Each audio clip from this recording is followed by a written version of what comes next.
Welcome to E.Teach, the education of AI. साथियों, आपका एक बार फिर स्वागत है हमारे channel tech the education of. Please like subscribe करें। साथियों, आज बात कुछ महत्वपूर्ण क्वेश्चनों की और कर लेते हैं, जो कि बैंक से भी संबंधित वैकेंसी आ रही है, चाहे वो बैंक ऑफ बड़ौदा में हो, चाहे बैंक ऑफ इंडिया में हो, चाहे आरबीआई में हो। तो बैंकों की भर्ती लगातार सक्रियता रूप से आ रही है। तो इस संदर्भ में हम कुछ महत्वपूर्ण क्वेश्चन लाए हैं बैंक से संबंधित, जो बहुत इंपॉर्टेंट है, और हो सकता है कि इस इंपॉर्टेंट क्वेश्चनों में से आपको बहुत कुछ प्रश्न आपको परीक्षा में देखने को मिले। तो चलिए बात कर लेते हैं साथियों, रिजर्व बैंक से बात कर लेते हैं कि रिजर्व बैंक की स्थापना 1 अप्रैल 1935 को 5 करोड़ की अधिकृत पूंजी से हुई। रिजर्व बैंक मतलब RBI, reserve bank of India. 1 जनवरी 1949 को इसका राष्ट्रीयकरण किया गया। भारत में वित्तीय वर्ष 1 अप्रैल 31 मार्च तक होता है। वित्तीय वर्ष 1 अप्रैल से 31 मार्च तक होता है।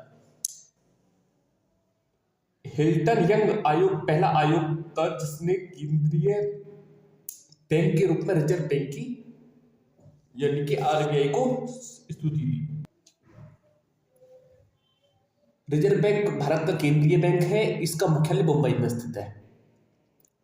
भारत में मौद्रिक एवं साख नीति रिजर्व बैंक द्वारा ही बनाई जाती है। यानी कि भारत में मौद्रिक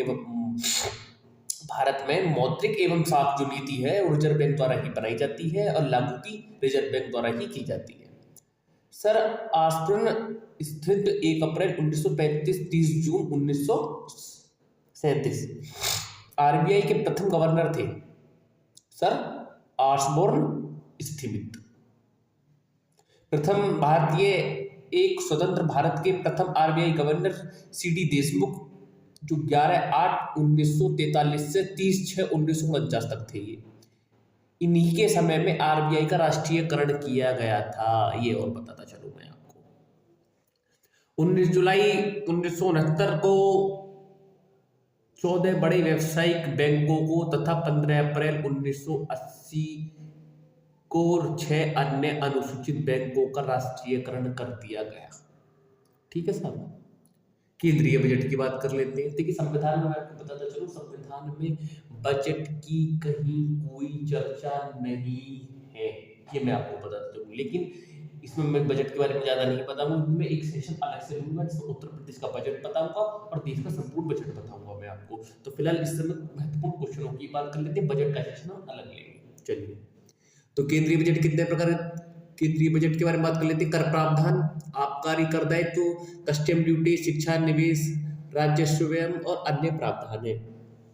कर प्रावधान व्यक्तिगत आयकर, निगम सामूहिक कर और सेवा कर होते हैं। भारतीय वित्त व्यवस्था की बात कर लेते हैं। भारतीय मुद्रा बाजार और भारतीय पूंजी बाजार। भारतीय मुद्रा बाजार में आते हैं और भारतीय पूंजी बाजार, ये दो बाजार है।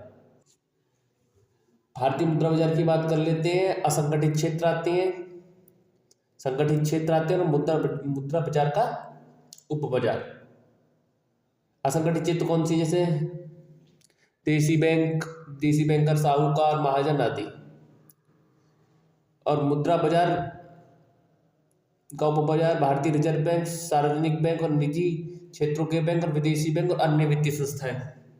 और भारतीय पूंजी बाजार यानी कि शेयर बाजार। ठीक है सर।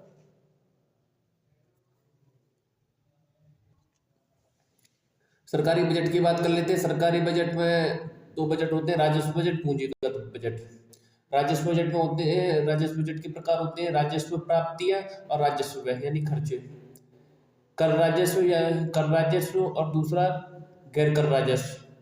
राजस्व व्यय में आते हैं योजना नमन राजस्व व्यय और गैर योजनामन राजस्व व्यय। पूंजीगत व्यय की बात कर लेते हैं। पूंजीगत व्यय में पूंजीगत प्राप्तियां हैं, पूंजीगत व्यय है। पूंजीगत बजट में पूंजीगत प्राप्तियां और पूंजीगत व्यय। पूंजीगत प्राप्तियां देख लेते हैं, उधार यानी उधार और विनिवेश। और पूंजीगत व्यय में देख लें योजनागत और पूंजीगत व्यय और गैर योजनागत पूंजीगत व्यय। ठीक है। कर राजस्व में प्रत्यक्ष कर और अप्रत्यक्ष कर। ये देखिए, मैं आपको बताता चलूं, भारत में कृषि प्रधान अर्थव्यवस्था है। कृषि प्रधान देश है हमारा, जैसे विकास सीवेज कहते हैं, ठीक है, क्योंकि हम कृषि पर निर्भर हैं। दूसरा, माननीय प्रधानमंत्री जी का जो 2047 तक विकसित भारत बनाने का जो लक्ष्य है, इस दिशा में हम कदम भी बढ़ा रहे हैं। खैर वो एक अलग टॉपिक होगा, उस पर अलग चर्चा करेंगे, लेकिन आगे देखिए। ये अर्थव्यवस्था 7 प्रकार की होती है: बंद, खुली, पूंजीवादी और समाजवादी और साम्यवादी और मिश्रित और गांधीवादी। ठीक है साहब, महत्वपूर्ण क्वेश्चनों की बात कर लो, अब इससे ही संबंधित है। विश्व में सर्वप्रथम फ्रांस ने 1954 ईस्वी में अपना यहाँ जीएसटी लागू किया। जीएसटी का जो सुझाव दिया था वो श्री अटल बिहारी वाजपेयी ने दिया था, लेकिन लागू भी बीजेपी कर पाई। कांग्रेस ने कभी जीएसटी को लागू ही नहीं किया, ना कांग्रेस ने कभी जीएसटी को गंभीरता से समझा। मैं स्पष्ट कहता हूँ, बिल्कुल भारत का जीएसटी कनाडा के मॉडल पर आधारित भी है, और भारत में जीएसटी विजय केलकर समिति की सिफारिश आधार पर लागू किया गया था। यानी कि भारत में जीएसटी विजय केलकर समिति की सिफारिश के आधार पर लागू किया गया था। जीएसटी को लागू करने सबसे पहला, यानी कि जीएसटी को लागू करने वाला सबसे पहले जो राज्य था वो असम था। ठीक है, असम में सबसे पहले लागू थी GST. GST brand ambassador Amitabh Bachchan को बनाया गया। जीएसटी का जो प्रचार प्रसार करेंगे वो अमिताभ बच्चन करते थे। जीएसटी की चर्चा वो अनुच्छेद 279 में है। ठीक है, और तब इसे लागू किया गया था 279, यानी कि जीएसटी को अनुच्छेद 279 के तहत लागू किया गया। जीएसटी काउंसिल का गठन भारत के राष्ट्रपति ने सितंबर 2016 में किया गया था। जीएसटी काउंसिल का गठन भारत के राष्ट्रपति सितंबर 2016 में किया था। भारतीय राष्ट्रपति ने सितंबर 2016 में कर दिया गया था। जीएसटी को 101वें संविधान संशोधन अधिनियम द्वारा 2016 में लागू किया गया था। ये भी मैं आपको बताता चलूं, बहुत महत्वपूर्ण क्वेश्चन है ये कि जीएसटी संविधान संशोधन बताओ। तो जीएसटी को 101वें संशोधन अधिनियम द्वारा 2016 में लागू किया गया था। जीएसटी 122वां संवैधानिक संशोधन बिल था। जीएसटी बिल को राष्ट्रपति ने अपने मंजूरी 12 जीएसटी को जो मंजूरी दी थी राष्ट्रपति ने 12 अप्रैल 2017 को दी थी। जीएसटी विधेयक के पक्ष में कुल, ठीक है, जीएसटी विधेयक के पक्ष में कुल 336 वोट और विपक्ष में 11 वोट पड़े थे। जीएसटी चोरी करने वालों के लिए जीएसटी में चोरी करने वालों के लिए 5 वर्ष की सजा का प्रावधान है। एचएनएस कोड का उपयोग जीएसटी के तहत वस्तुओं और सेवाओं को विकृत करने के लिए किया जाता है। ठीक है साहब, लोक वित्त की बात कर लेते हैं। इसमें मैंने लिख दिया छोटा सा पॉइंट है। बजट सरकार के आगामी वर्ष के आय और व्यय के ब्यौरे को बजट कहते हैं। बजट अगले वित्त वर्ष अर्थात 1 अप्रैल 31 मार्च तक, मैंने पहले ही बता दिया था, अवधि तक रहता है वित्तीय योजना रहती है। ठीक है, स्वतंत्र भारत का पहला बजट 26 सितंबर 1947 को और पहला वित्त मंत्री देशमुख चिट्टी द्वारा पेश किया गया था।